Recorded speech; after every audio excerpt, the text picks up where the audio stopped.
What is going on, everybody? Welcome back to another episode brought to you by the League FFB. This week, Monday, look, I was trying to get a guest in here. I was trying to do a video, reached out to a couple of folks, nothing on the table. So I figured, why not give the folks something that they don't think they need at the moment, but it's probably very necessary. And we're doing a Dynasty Q&A session here today. So hopefully we can answer all of your guys' Dynasty questions. Maybe, it's the time of the year where redraft starts coming back to mind as well. Maybe you guys are here for redraft. Maybe you have some redraft questions as well. We'll get to everything. It doesn't really matter. Cortrix, shout out Cortrix in the Discord. He said, he wants to ask me some Andrew questions. He wants to figure out more about me. Nothing's off the table, so I appreciate you guys being here. Appreciate all the love in the comments already. Everybody who's putting some questions early on in the day, trying to get these at the top of the show. Appreciate you guys. So I don't want to waste too much time. We got about an hour here. Let's get right into it, man. And the first question that I have that I want to pull up is going to be from Philip. Philip says, in this trade, who wins? 14 team PPR start 10, no tight end premium. Side 1 gets Jameson Williams, a 2026 first, a 26 third. Side 2 gets Marvin Harrison Jr. When I'm looking at this trade right now, 14 teams, yeah, you're giving up some depth with JMO and that 26 first. But look, I'm not here to tell you that the 26 class is going to be bad. I think at this point in time, it's too early to tell. We've had people say that the 2025 class was bad, and then 2025 came, and we still had players that we liked, like Ibuka, Tyler Warren, who broke out, guys like Cam Ward. We still like those picks. So I'm not going to tell you that the 26 class sucks. There are people in the industry right now that are pushing that narrative. I think it's way too early right now. It doesn't really matter to me. At the end of the day, though, I think Jameson Williams is a flex type of player, maybe a wide receiver 3 with some wide receiver 2 spike week upside, but most weeks you're probably plugging him into the flex spot there and hoping that you get those big spike weeks. I still think Marvin Harrison Jr. can be an elite number 1.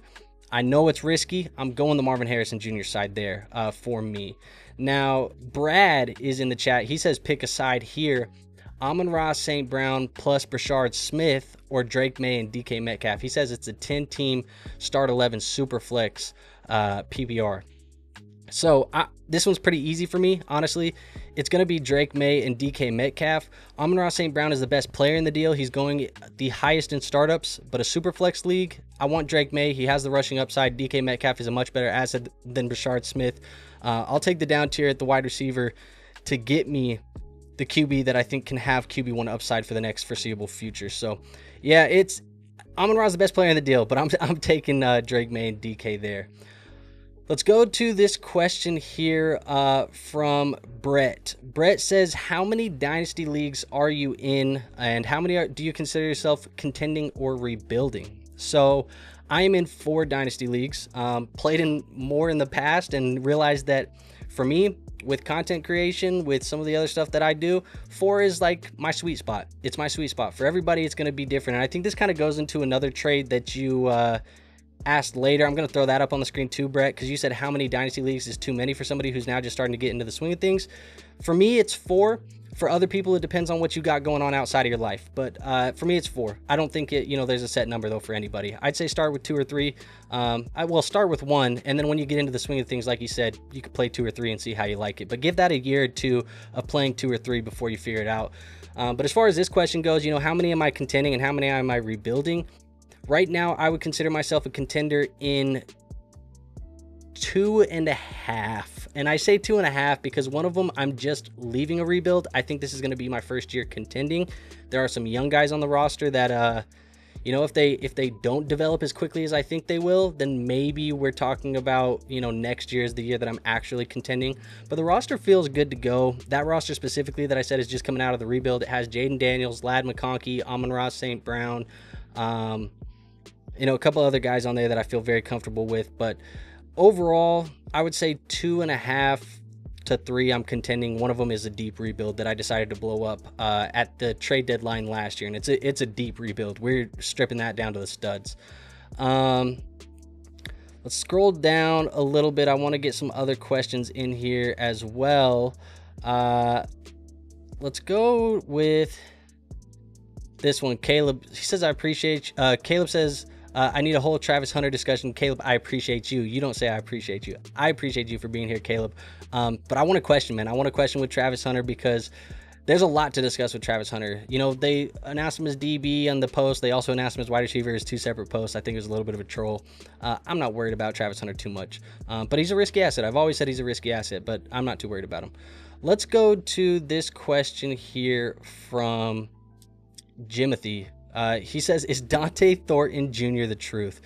Dante's been getting some love, man. Dante's been getting some love. He is supposedly been working with the starters. You know, he's a player that I think when you look at the profile that he had, he was an interesting dart throw type of option for me. I'm going to go pull up my rookie kind of pre-draft process type of stuff that I was doing, and I'll show you guys this. I have my little master sheet here. But let me pull this over just so you can see it. I want to show you the screen.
Appreciate y'all. I just noticed everybody says muted. My bad. I think the scene was already muted. Let me rerun this back up because I think it was when we were coming back from the screen share, right? You guys we got muted when we got to the screen share. Is that true? Let me know.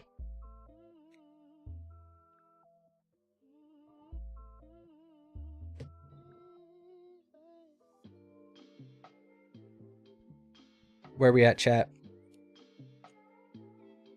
Y'all heard me at the beginning, right? Y'all, it was muted when you guys got to the screen share, right?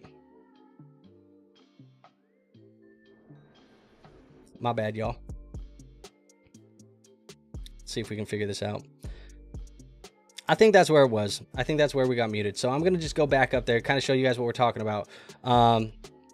But yeah, so you're looking at like receiving share, receiving yardage percentage, receiving touchdown share, dominator rating, next gen stats, RAS scores, draft capital, all of that stuff is what we're looking at. So when you get to Dante Thornton Jr., he was a player that I thought was very interesting as a dart throw type of asset in our dynasty rookie drafts. So when I look at Thornton right here, the measurables off the charts, right? 6'5", 205, 18-year-old breakout age. These are the things that you want to see from a guy like Dante Thornton. This is spectacular. When it came down to the actual receiving numbers, he never saw a massive, target share. He never saw a massive dominator rating. He was a big touchdown threat type of guy for them there at Tennessee.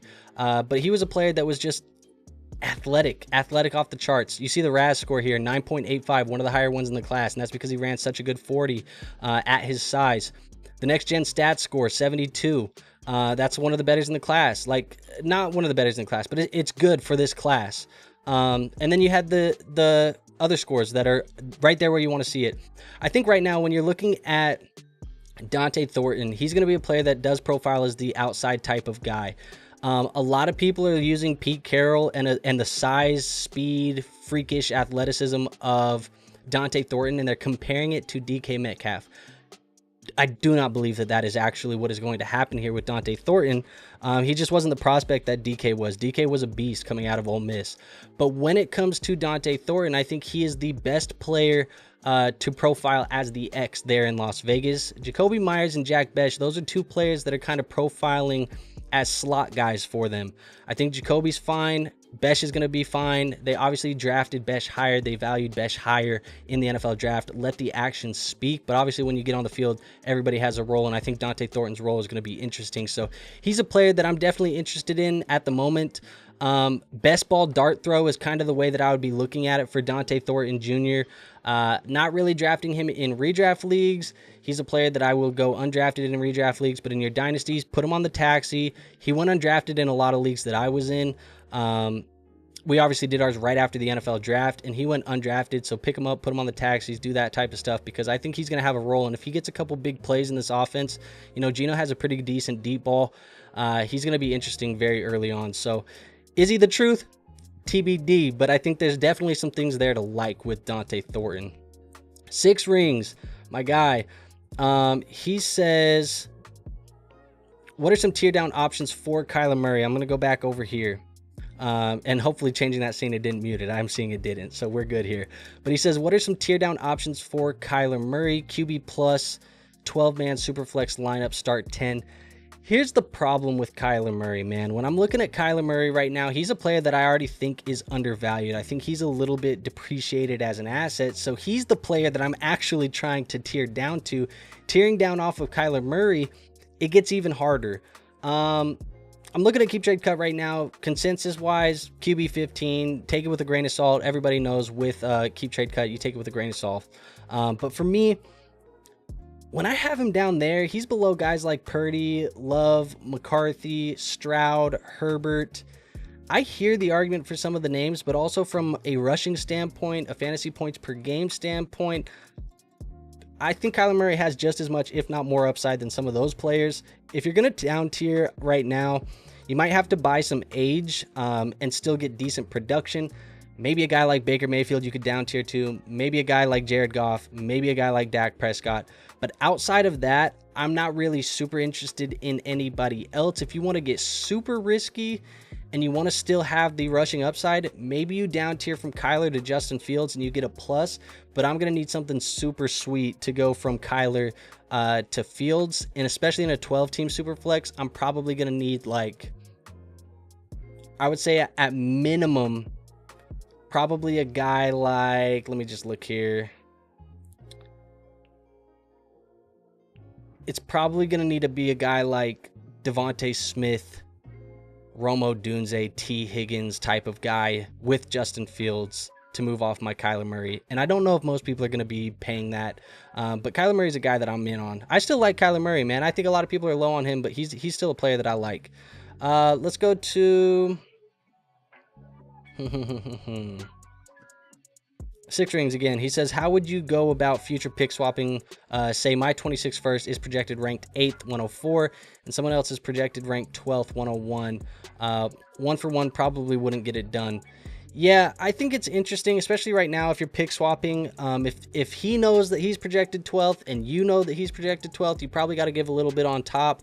I would not be afraid to, if you can confidently say that, give him a second in 2027, you know, a first and a second in 2027 to go get that 101 that you think is the 101. There's risk gambling in that game, but I will tell you this, 6 Rings, if you were to make that trade next year after he locks the 101, that trade is much more expensive than just a 27 second that you're throwing in. So you may have to gamble a little bit. Maybe you can get him to throw you a third back just to keep things rolling. That way you don't lose the pick, you're just moving it back. But that's kind of how I would be looking at it.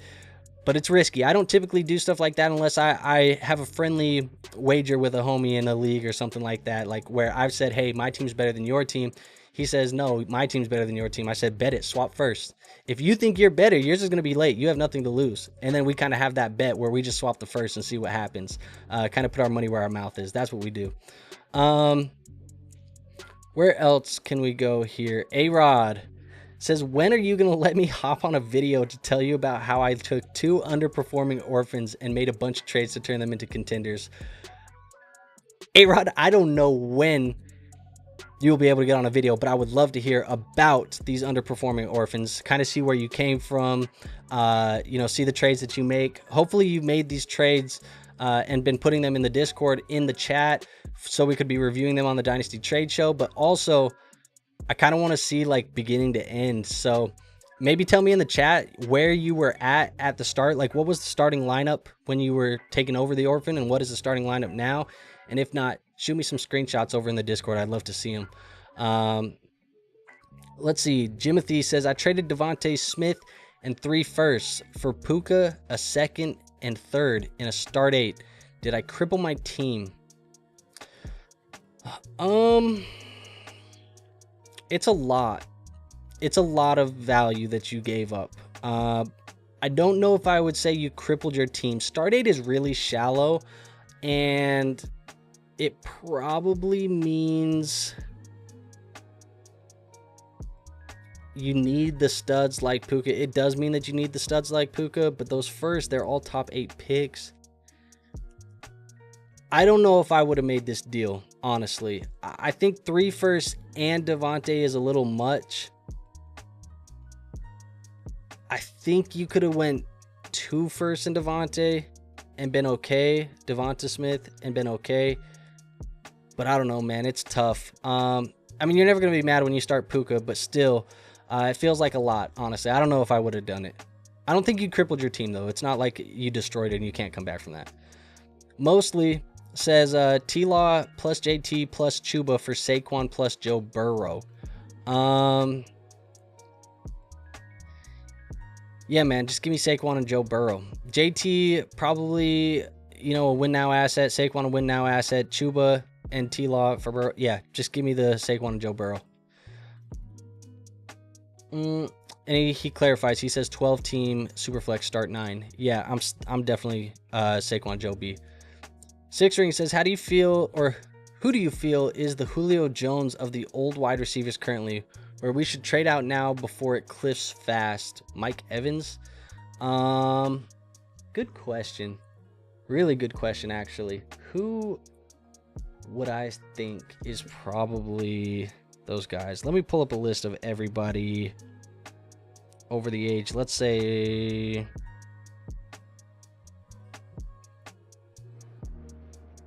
maybe over 29 and a half. If you guys don't know, you can filter age on Keep Trade Cut. So if I'm looking at it, guys over the age of 29 and a half, so probably 30-ish years old by the start of the NFL season. If I'm looking at these names, it's guys like Terry McLaurin, Mike Evans, Tyreek, Adams, Cortland Sutton, Calvin Ridley, Stephon Diggs, Cooper Kupp, Adam Thielen, DeAndre Hopkins, Amari Cooper. I think everybody else we don't really care about too much. Guys that still have value, Evans, but I'm still not worried about Evans at this point in time. Honestly, for me, it is Calvin Ridley and it's Cooper Kupp. Those are the two names that come up for me. I think Cooper Kupp is a player that I really don't want any part of in Dynasty anymore. I will probably take best ball and redraft shots on Cooper Kupp still at probably a very low rate. But he's a player I don't want in Dynasty anymore. Cooper Kupp, I feel like it's damn near dead. And you can move Cooper Kupp for a guy like, let's just see where he's being valued at.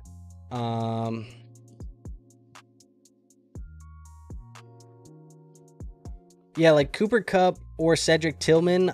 I would argue I'd still go Cedric Tillman. Cooper Kupp or a guy like Darnell Mooney. I'm definitely going Darnell Mooney. Cooper Kupp or a second-round pick, I'll probably re-roll and go the second-round pick. So, like, Cooper Kupp's a guy that I'm done with in Dynasty. I don't want him anymore. I think he's done. So, your Julio, old wide receiver, who's going to fall out? Who should you trade? For me, it's Cooper Kupp. But Calvin Ridley's interesting, too. But I think interesting in the aspect of, like, if he doesn't bounce back right now with Cam Ward and with this offense, it's lights out for Calvin Ridley, but there's enough people that still believe in him. You could probably get more. So I'm probably still selling Calvin Ridley right now too. Like Calvin Ridley or Let's see, Calvin Ridley or Cortland Sutton. I'm just gonna rip Cortland Sutton, man. I know what I'm getting. Let's go to this next trade. Not a trade. Is that a trade? No, it's not. 6. You're in here a lot, man. I love this. I love this. Who are your favorite sleepers to target that could CeeDee Lamb out? Who are your favorite target that could CeeDee Lamb out? I don't know what CeeDee Lamb out means, but who are your favorite sleepers?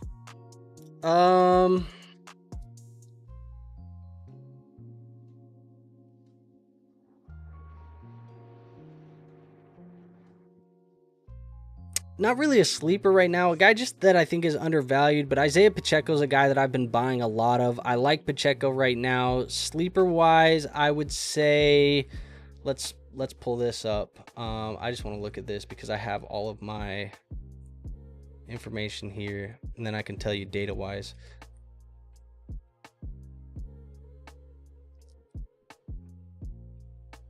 I like Najee right now as kind of a sleeper still this year. I think he really still produces highly for fantasy football teams. I think he's going to be really annoying to the Amarion Hampton owners, and he can be bought for cheap. I'm buying low on Kelsey right now. A sleeper of like really deep guys. I really like Taj Brooks right now.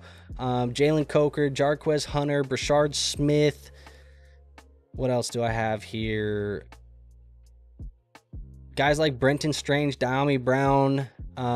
These are all players that I've been drafting really late in best ball drafts that I think can make impacts here this year, potentially, and go from there. So, yeah. CeeDee Lamb, I don't know. None of those guys are going to be CeeDee Lamb, let me tell you that.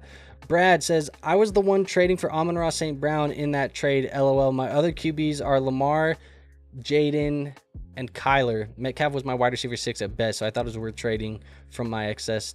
Yeah, I mean, that sounds, if that is your team, yeah, I mean, it makes sense for you too. So it seems like it made sense for both people. And then I see, here's where all the can't hear you yapping, everyone's muted. Brad's upset, we're missing so much Thornton analysis. Tragic goes.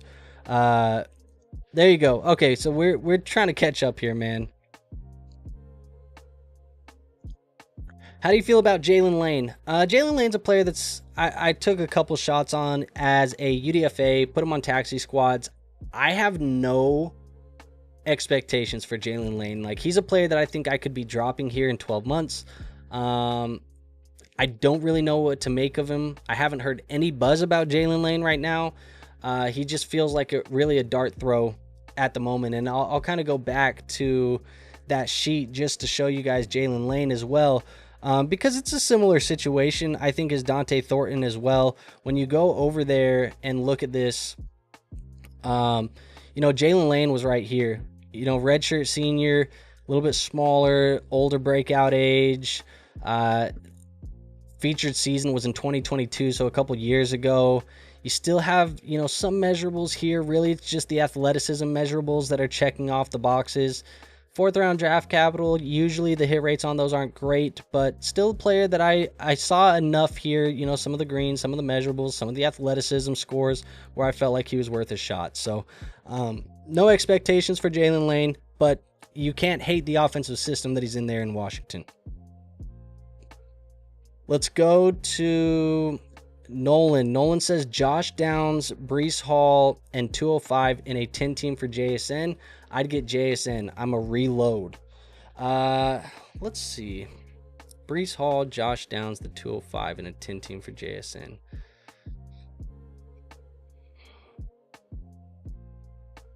Here's the thing, when you're reloading and rebuilding and doing things like that, I'm not typically the type of guy who likes to consolidate while I'm rebuilding. I like to consolidate while I'm contending, when it's time to re-roll and get ready to go.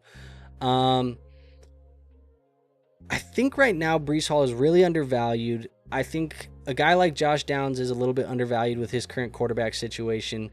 And the 205 is still fine in this year's draft. You can still get some decent players, especially in a 10-man league. You can still get some decent players there. So would I do this? No. Am I opposed to trading Breece Hall, Josh Downs, and the 205? No, I'm not opposed to trading them. I think I just would like to get a little bit more than just JSN, maybe 2 assets instead of the 1 asset. But JSN is also a player that might be a slightly overvalued at the moment, only because I'm not a believer in this Sam Darnold situation here in Seattle. I think Sam Darnold, as good as he was for the Minnesota Vikings last year, as much as he supported those options, I credit almost all of that to Kevin O'Connell. Kevin O'Connell is a damn good playmaker and a play caller.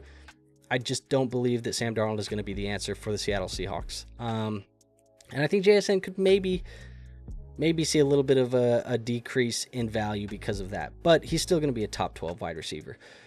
I just think you can probably get a little bit more. If this is your best offer, though, I'm not opposed to you taking it, but I think you can get more. Connor, my guy, he says 12 by 11 PPR contender. Give Tet and Terrence Ferguson for Breece and Waddle. I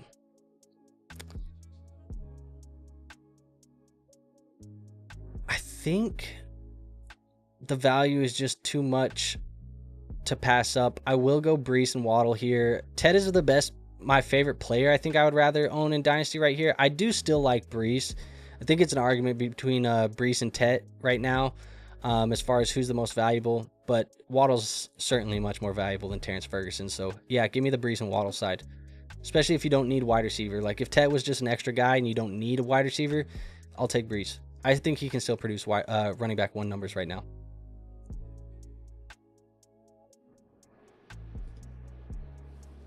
David says, get Saquon plus JSN, give BTJ and Jalen Wright.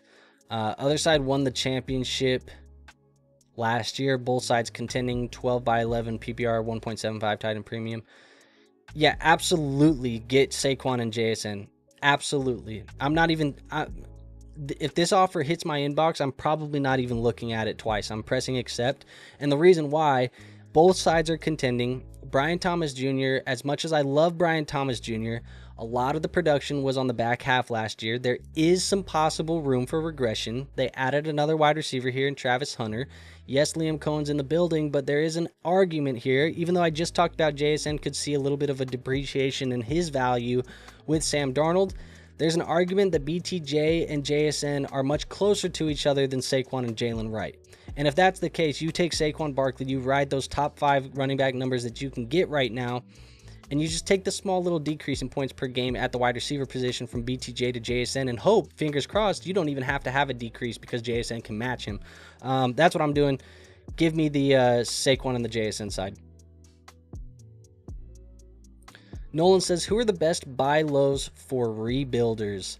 I don't know if they're necessarily buy lows, but when I'm buying low and when I'm rebuilding, things that I look for is players that I just think will appreciate in value over the next 12 months. Buying injury dips, buying players that are perceived as in bad situations today, probably players that I would be targeting. Guys that I think come to mind when I say that, potentially guys like Emeka Egbuka. Egbuka, he's not necessarily going to be a buy low, but he's a player who I think his value is lower today because we're looking at it and we're saying Godwin's there, Jalen McMillan's there, guys like Mike Evans are there. A year from now, one of those guys could not be in the building. A year from now, one of those guys could be hurt. A year from now, Emeka Egbuka could be a starting wide receiver in this team and be one of the best players on this roster, period. So he would be a guy that I'd be looking at, guy who could appreciate in value. Some other names, if I skim through really quickly, potentially guys like Trey Harris is interesting. Like buying some of these rookies that you think can be in weird situations at the moment or bad situations at the moment that can improve, I would do that. I would also be looking at guys like Breece Hall, like I said, who's a little bit undervalued. I think his value appreciates. But if you're looking just for like really cheap dart throws, I put out a video the other day of guys going outside of the top 150 in startups. Guys like Brenton Strange, Darnell Mooney, guys like that were on that. Jordan Mason was on there. So was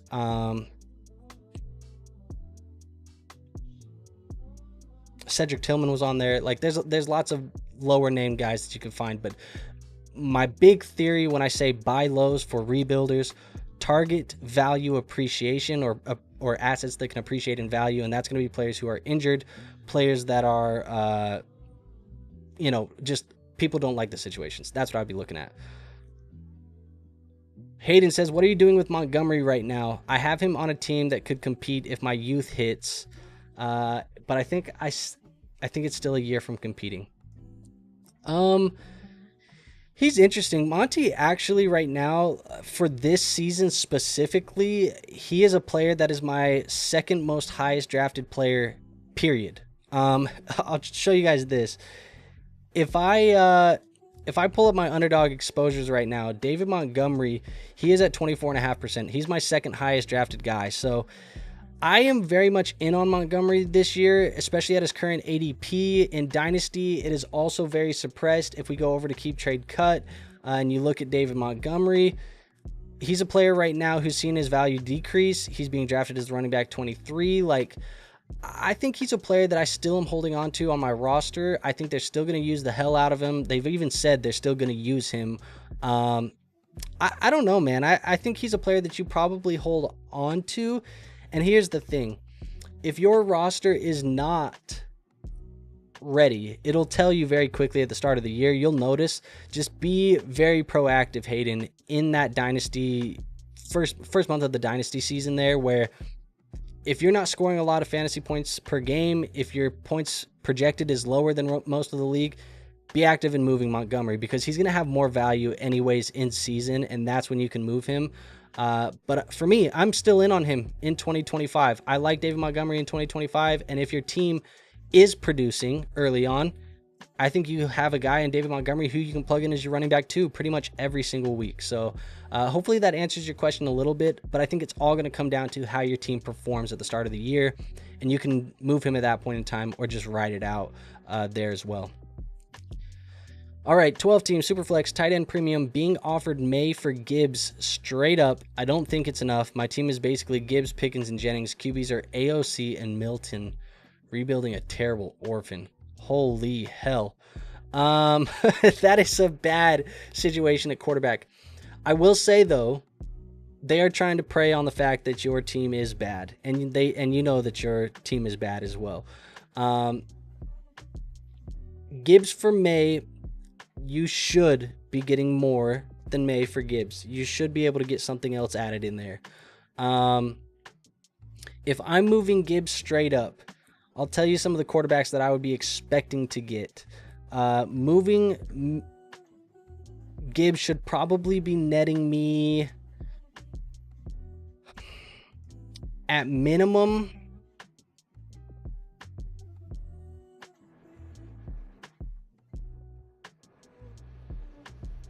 I mean, it's tough. You're right there on the cups. I'm actually looking at it right now. Like, yes, it would be nice to get Allen, Daniels, Jackson, Burrow, Hurts. I don't think it's feasible.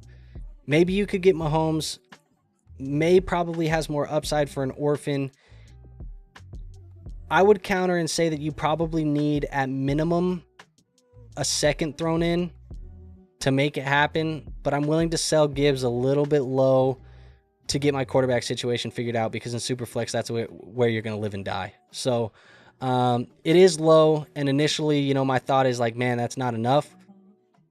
But you're not going to get up into the higher tier of QB.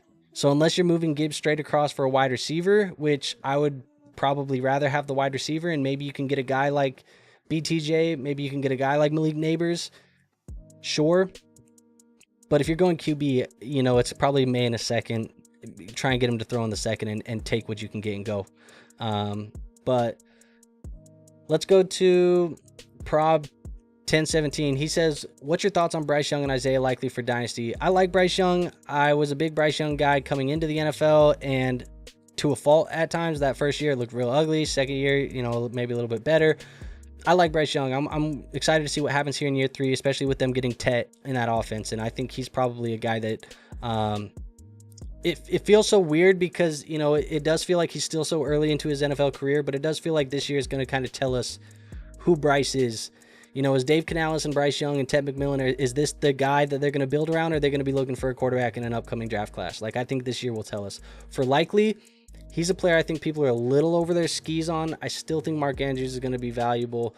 Long term, Likely has some appeal, But I think right now at his current cost, like when I'm looking at Isaiah Likely over on Keep Trade Cut, people have Isaiah Likely up there with Tucker Kraft and TJ Hawkinson. Like, I'm sorry, Hawkinson's a little bit higher, but I'll take Tucker Kraft easily. If it's Likely or Kincaid, I'm still rolling Kincaid. If it's Likely or Njoku, I'm rolling Njoku. So like, he's a player that I think is a little bit overvalued, and I'm probably selling right now if I have Isaiah Likely. But his value could go up even more if Mark Andrews gets traded, and then maybe then is the sell window. But I don't know if I'm just keeping Isaiah Likely at this point in time. Jimothy says, if my wide receivers are Jamar, BTJ, and Puka, but my QB2 is Penix, should I try to downgrade from one of them and upgrade from Penix? It depends, Jimothy. Are you a start 3 wide receiver league, or are you a start 2 wide receiver league? If it's start 3 wide receivers, I'm not down tiering. If it's start 2, maybe you can. And the guy of those people, I would probably down tier BTJ. I would rather keep Jamar, and I'd rather keep Puka. If you do down tier, what tier are you trying to get into?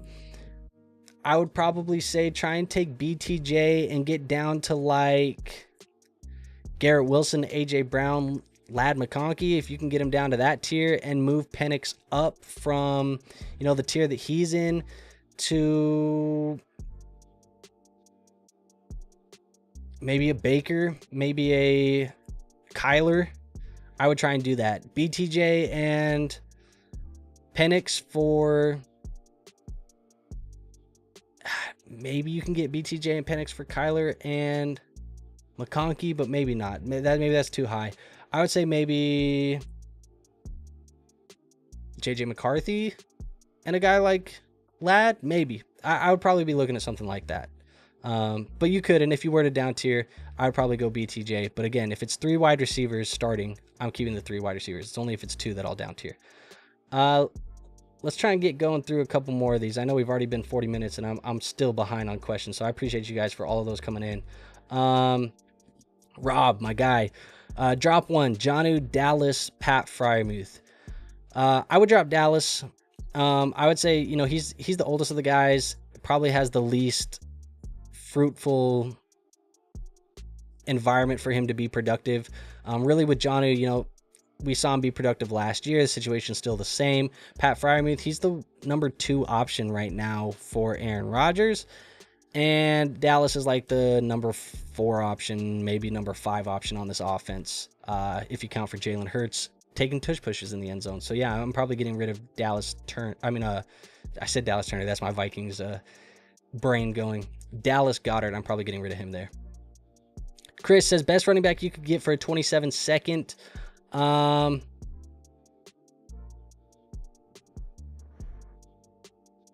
always think if I'm moving a second, I'm trying to capture some of the old guys and get another year of production. Maybe you can get Kamara. Maybe you can get James Conner. If not, I'm not opposed to, you know, rolling like a 27 second on a guy like,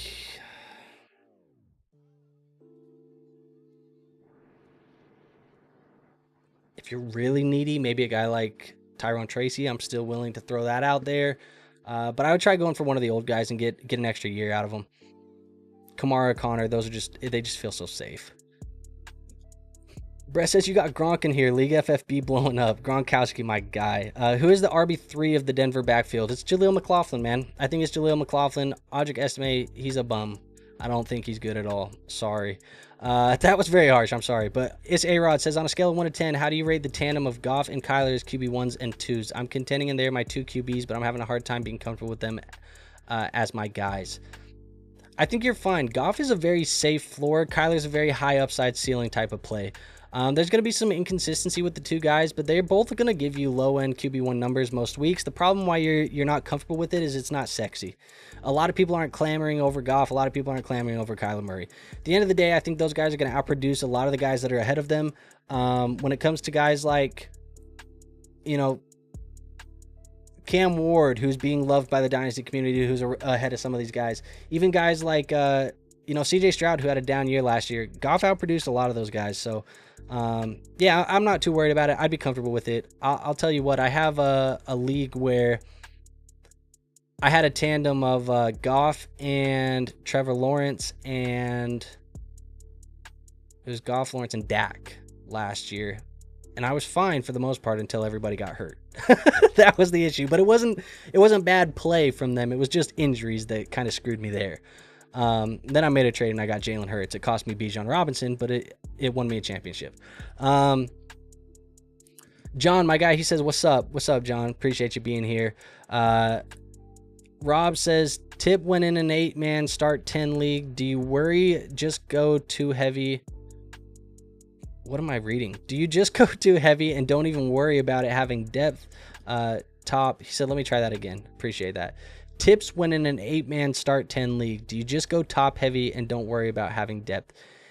Yeah, pretty much. 8-man league, start 10. It's studs or nothing. You know, I'm more than likely willing to play a replacement level type of asset in those leagues. And I say replacement level, like, what's the difference between you starting in a bad week, you have an injury, you need to buy, whatever. You start Darius Slayton or you start, you know, Marvin Mims. Darius Slayton is much, much, much, much cheaper than Marvin Mims in a league, but he's probably going to give you the same type of spike week when it's all said and done. And I like Marvin Mims, but that's just the reality of it. So I would much rather have the superstars, the studs. I would go top heavy, and then you can have the replacement level guys during bye weeks and injuries. It's just the way it is. Rice or Worthy? It's Rice for me, man. Rice is a more complete wide receiver in my opinion. Worthy, I think he's going to benefit from being the number 2 option opposite Rice, but I think he's a player that definitely broke out of the back half of the year, but that wasn't because I think he's a superstar. I think it's because he was one of the only options that was there, healthy, not beat up. I like Rice, man. I think he's going to be fine. 12-team PPR, would you trade T for Tet if you're competing this year? Would I trade T for Tet if I'm competing this year? If I'm competing, I want T Higgins. I think Tet McMillan, if you can get Tet McMillan to be a T Higgins type of asset, I think that's what you want for him long term. And they are kind of valued similarly to each other right now. Tet McMillan is the wide receiver 16. T Higgins is the wide receiver 18. Really, the industry still says T Higgins is a little bit cheaper. I love Ted McMillan. I thought he was the best wide receiver in the class this year. He was my number 1. I just think if I'm competing, I'm not turning down T Higgins in that situation there with Joe Burrow. Not doing it. Rob says, Mixon for a 26-second. My running back room is currently Jacobs, JT, CMC. Do I get an older running back now or wait until midseason? Who asked about the running backs earlier? Somebody asked about Christopher. Christopher says, what's the best running back you could get? Add Mixon to the list. I'm definitely adding Mixon to the list. I would be willing to give a second for Joe Mixon if I need him. However, your room currently is Jacobs, JT, and CMC. I don't think you have to make the move today. Let's see what those 3 guys do at the start of the year, and if you need to go buy another one later during the season, go buy another one later in mid-season. But Jacobs, JT, and CMC, I'll be honest there, Rob. I think you might have 3 RB1s sitting in that room. I think that's 3 top 12 running backs right there. Dan says, in a full rebuild, what's a fair offer I could ask for Chase Brown? 12-team Superflex tight end premium. This is interesting because War, MFGDs from Let's Talk Dynasty, he was having me help one of his buddies the other day who was trying to sell Chase Brown in a rebuild. And I think, you know, really for me, any future first, if I can get the first, I'm out. Like, I'll sell you Chase Brown for any first. Is somebody going to give that to you today? I don't know. In season, when he starts scoring points, probably they will be more likely to do it. But any first, I'm willing to come off of him. If it's not that, I'm probably willing to move him for a T Higgins, Emeka Egbuka in a full rebuild. If I could go Chase Brown for Emeka Egbuka, I'd be interested. Potentially a Worthy, an Addison, something like that as well. One of those like high upside wide receiver 2s. But any first, I'm getting out of Chase Brown for a first. Corey says, if you had Lamar in a startup in a 12-team Superflex Dynasty and your team was leaning towards a rebuild/retool, would you be hesitant to rebuild for a year or 2 due to Lamar's age? Contend. I think here's the thing, man. When your team is trending towards a rebuild, that's just the way that the team is going. Can you be hesitant? Yes, but you could also hurt your roster long term trying to capture, you know, some twilight years of Lamar Jackson. He's still a player that I think can be good for a while, but I'm saying, like, you're trying to chase or extend a contending window just because of one player on the roster. I think right now is actually the best time, where if you are trending towards a rebuild, the roster is pretty bad right now, or it's looking like it could be bad, you have the perfect opportunity right now for Lamar Jackson to be sold at a premium, and you can get out from him for a bag, and that'll probably help you long term. So I would say if it looks like it's going to be trending towards a rebuild, rip the Band-Aid off. Rip the Band-Aid off. The longer you wait, the longer you extend it, the worse that team gets, the more those values on that team depreciate. It's not good. I've done it before, and I'm only saying this because I've done it from experience. I've extended a team out longer than it probably should have because I wanted to contend again. Sometimes when it's time, it's time. Let's go here for Cody. Cody says, how do we feel about Ridley and Waddle this season? I feel like they're both in for big time years. I like Waddle more than I like Ridley. I'm more in on Waddle than I am Ridley. And both of them, I still think both have some risk. So I'm definitely taking shots on them. I will tell you this. We kind of showed my underdog exposures earlier. When I type in Calvin Ridley, I've been drafting very, very little. I'm just lower than the community on Ridley right now. Maybe it's a blind spot in my exposure in my portfolio, but I only have 2%. When it comes to Waddle, though, he's a player that I have 13% of, so I'm definitely more in on him. Could be a bounce back year here for him, but yeah, I don't know, man. I'm not as big on Ridley as other people are this year, but he could have a year. I see a situation where it could happen. This is like the Jaden Daniels effect, where like you get a quarterback in. I don't think Cam Ward is the Jaden Daniels type of quarterback, but you get the rookie quarterback in and it elevates everybody around him. John says, I have Herbert, Kyler, and Baker in my Superflex league. Using one, who should I try tiering up to? I'll be real. I don't think you need to tier up from anybody. I still think Herbert, Kyler, and Baker are fine. You have guys that can give you those QB1 weeks. If you're going to tier any of them up, though, I think the best one to tier up is probably go from Justin Herbert and try and tier up into the Jalen Hurts, Joe Burrow, Lamar Jackson, Jaden Daniels, like swing for the fences. And it would be Herbert going up to them. And then you can just play Kyler and Baker in your QB2 spot. So that's probably what I would be doing, but I don't think you have to. The tier up's going to be expensive. Rob says, Andrew, when are you going to do a Dynasty Q&A? If so, could you start it later next time? I'm doing a Dynasty Q&A right now. So I guess the next time I'm doing one is right now.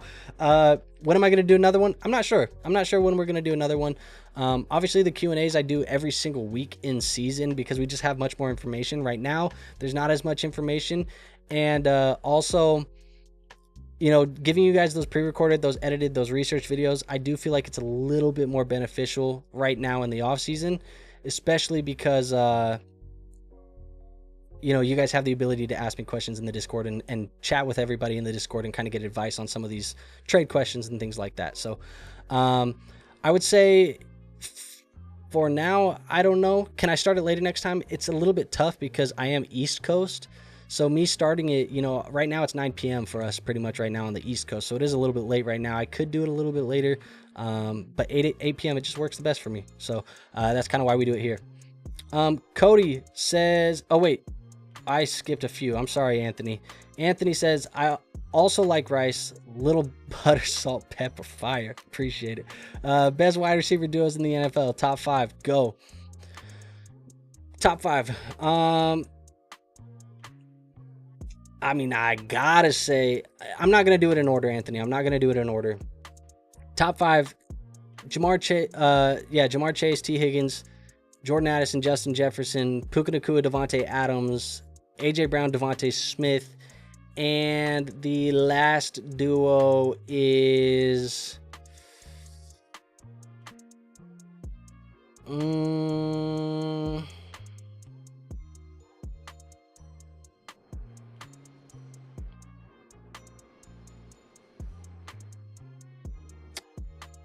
think I want to go Mike Evans, Chris Godwin. I think I want to go Mike Evans, Chris Godwin, but I feel like I'm really disrespecting somebody here.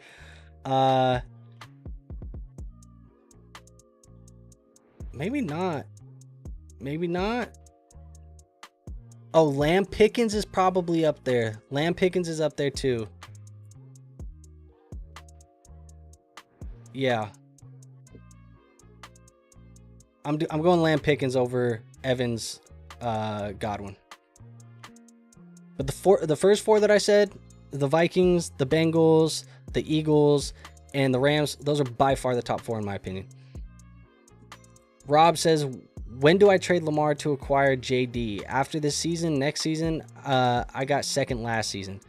I'll be honest, I think right now Lamar and JD have swapped. I think a lot of people view JD higher than Lamar due to the age. So if you're going to do it, I would probably try and do it now. But if you're contending, you got second last year. I don't think there's a bad decision to stay with Lamar. But if you're going to do it, it's probably now, or you let JD, you hope, fingers crossed, that for your sake, Jaden Daniels' value comes down a little bit and you can swap him. But I think right now Jaden Daniels is valued more, so you might have to give more on top of Lamar to go get JD. Cody says, I've got one dynasty share of Ridley. Granted, it's a contending team, finished third in my league. Yeah, I think if he's a contending team, and if you do have a contending team, Cody, he's a player that you can get pretty cheap, so I don't mind shooting the shot there, where you need him.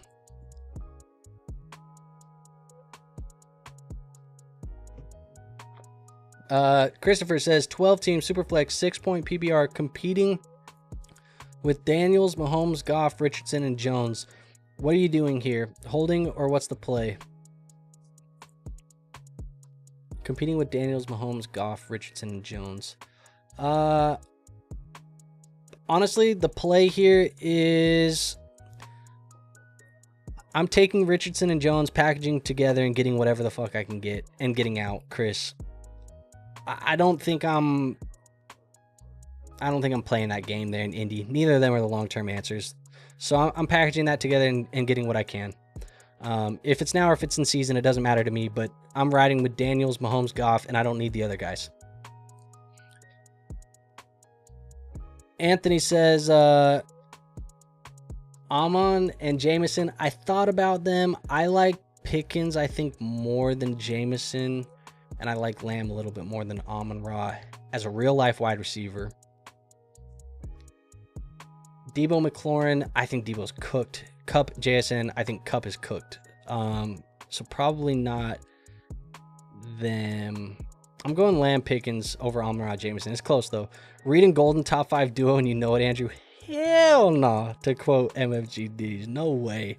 Cody says, the Cam Ward, Jaden Daniels comparisons from improving playmakers around them, I've seen a ton. Yeah, and that's why I kind of was hesitant to say it. Like I said, I can see the situation. It makes sense. The thought process makes sense, but I think it is reckless to call Cam Ward Jaden Daniels. I think it's reckless. One of them was a Heisman finalist. One of them is a guy that was a top recruit in the nation, always was a top recruit in the nation. I think there's a different level of prospect there, and that's Jaden Daniels being that guy.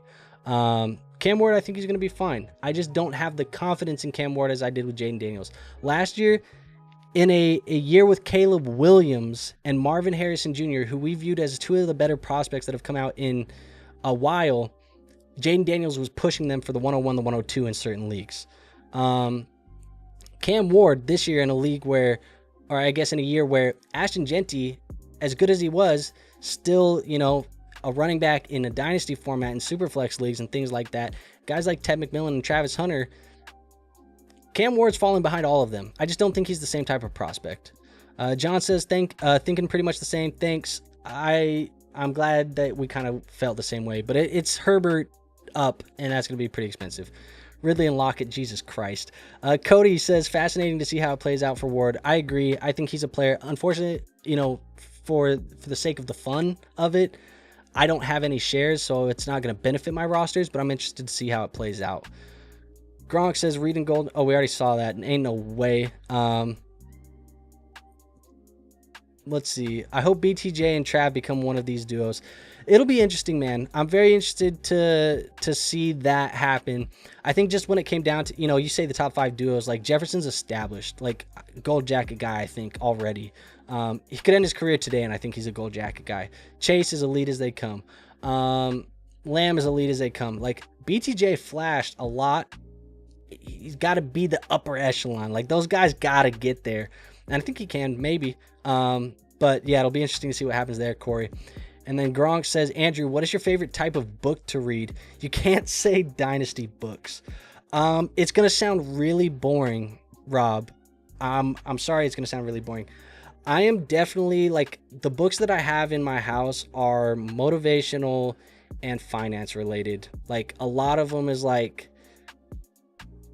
it's just all stuff like that. Like, if I was to, you know what, Gronk, give me 5 seconds. I'm going to show you.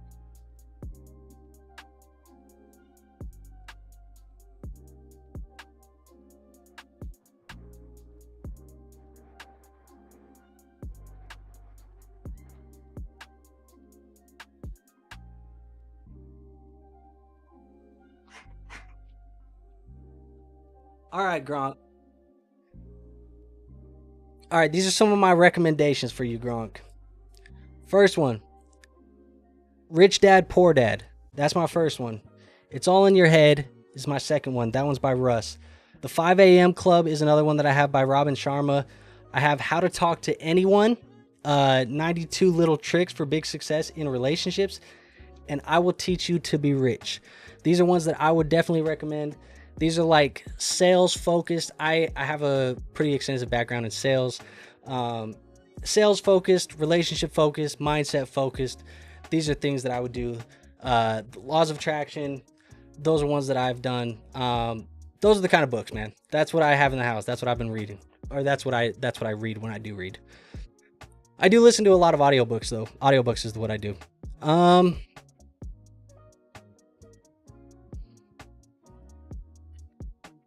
Got a couple more. We're at about an hour. I'm going to try and speed through the rest of these and go from there. No shares of Ward either. Had an opportunity to take him, but already had Daniels, Dak, and Bryce. Was also different. Yeah, makes sense. Brett says, I need my questions at least looked at before the stream. We did talk about 2 of them, I think, at the beginning. We'll get through some of the other ones here. I have them saved. Where does Amari Cooper sign this summer? I don't know, man. I don't know. I feel like he's a player that... Does it make sense for him to just run it back in Buffalo? Maybe.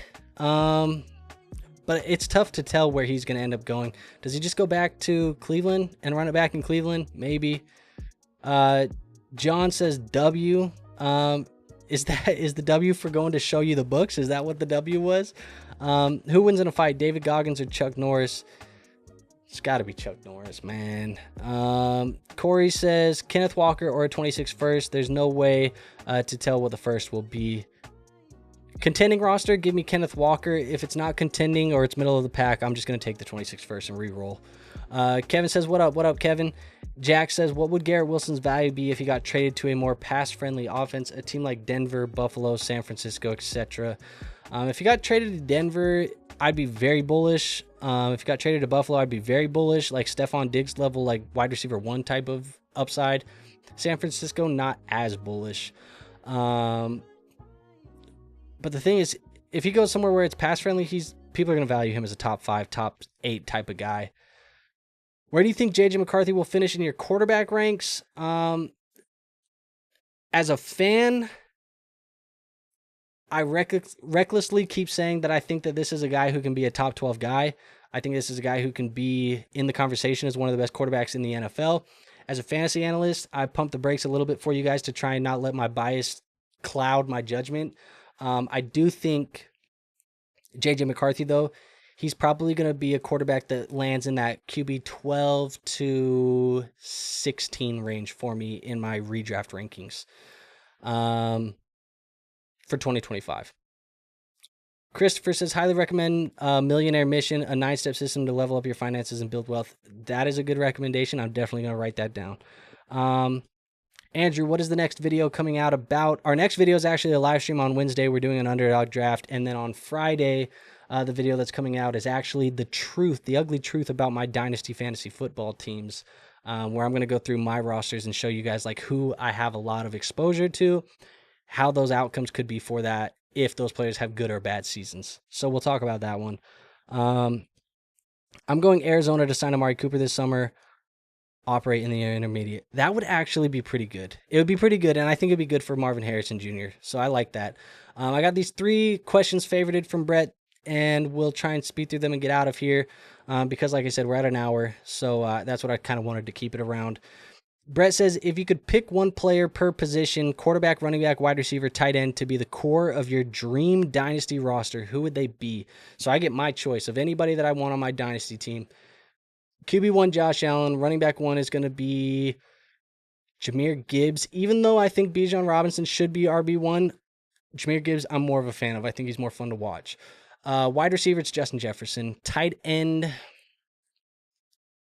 it's Brock Bowers. I don't think that he's the most fun to watch, but he's by far the best. So give me QB Allen, running back Gibbs, wide receiver Jefferson, tight end Bowers. He also says, who is your fantasy rookie of the year, underrated rookie, and guy people are excited for that you're not? Fantasy rookie of the year is probably going to be Ashton Genty. I think he's the highest scoring rookie this year, even though I think he's a little bit overvalued in the best ball in the redraft streets at the moment. He's still probably the fantasy rookie of the year. Who's the underrated rookie? Really underrated rookie, I think, is Ja'Cory Krosky-Merritt. He's a player that I'm excited about. Taj Brooks, player that I'm excited about. But like reasonable underrated rookie, Trey Harris. Guys that people are excited for that I'm not very excited about Matthew Golden. I think Matthew Golden's being overdrafted. And then he says, how many dynasty leagues is too many? Oh, we already answered that. I think it's gonna be different for everybody. Brett says, what a goat. Sped through those questions. Kittle or TJ, and why? Depends on the team. In a bubble, I'm going TJ because I like the passing offense more, and he's younger. In a contending window or anything close to a contending window, Kittle is definitely the pick just because he's going to score more points this year, I think. But he may not score more points long term. I don't think he scores more points over the next 5 years than TJ does. Good morning, big dog. What up, Bindles? Hey, if you guys haven't checked out Bindles, go check out Bindles. Bindles been grinding these best ball streets.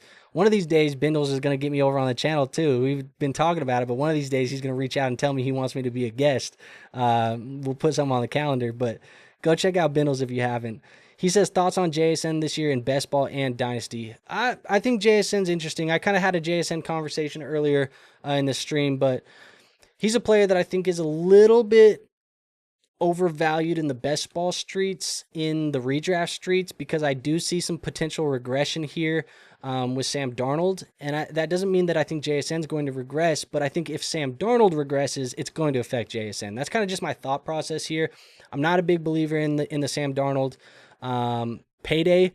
I was very vocal about my thoughts of the Vikings giving Sam Darnold the payday and how I was against that. I didn't think that was the right move. I didn't believe that that's the Sam Darnold that everyone was going to get for the next 2 to 5 years.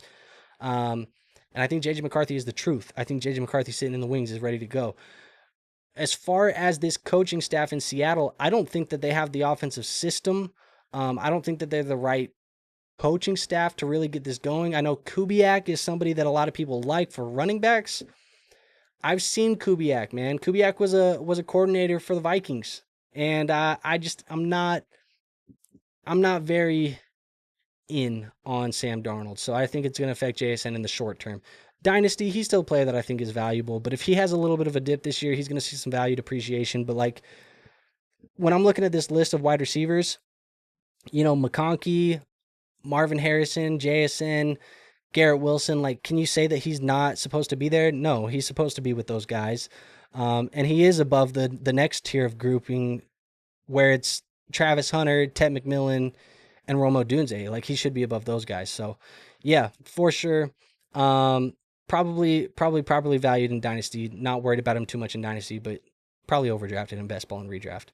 I don't think I have too much JSN Bindles in my best ball. Let's see, my exposure.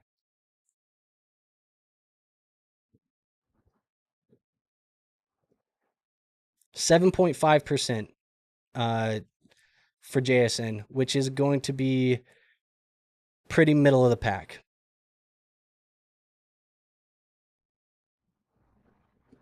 Brett says, good stream, brother. Much love always. Kevin says, Milroe is a buy. Damn straight, Milroe is a buy. I think Milroe is going to be an interesting player in a year from now for Dynasty. And then you'll sell out like hotcakes, in my opinion.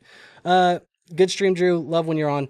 Appreciate you guys coming in here and hanging out with me, man. It always is fun when you guys are hanging out with me, spending some time chatting, talking ball. I love doing this, man. I love doing this every week in season. Probably need to do more of it. I know Gronk asked when's the next live stream. Probably need to do more of it in the off season. But if you guys want to come hang out, talk some ball with me on Wednesday, I'm going to be drafting a best ball team and then answering your guys' questions, doing all of that stuff as well. So we'll do that, hang out. Last question, Gronk, and then I'm out of here. He says, tips for commissioners. Number one tip I can give you for a commissioner is care about your league, because your league mates, the people that you play with, that you are doing this for, will only care about it as much as you do. So if you don't care about it and you're not putting in the extra effort to go above and beyond and make sure that everything's right and make sure that these guys care and they're having fun and they're enjoying it, because for everybody, this is a pastime. This is a hobby. I know a lot of people treat it, as a really intense hobby for us sometimes in the Dynasty community, but for a lot of people that you play with, it's a hobby. Make it fun, and the people will love you for it. That's the only thing I can tell you as a tip for a commissioner. Care about the league, and the people in it will care about it, and they will rock with you long term in that league. That'll create a great league environment. But that's it, folks. That's all I have for you. So nothing else for you guys today. I'll see you on our next episode. But until then, peace out.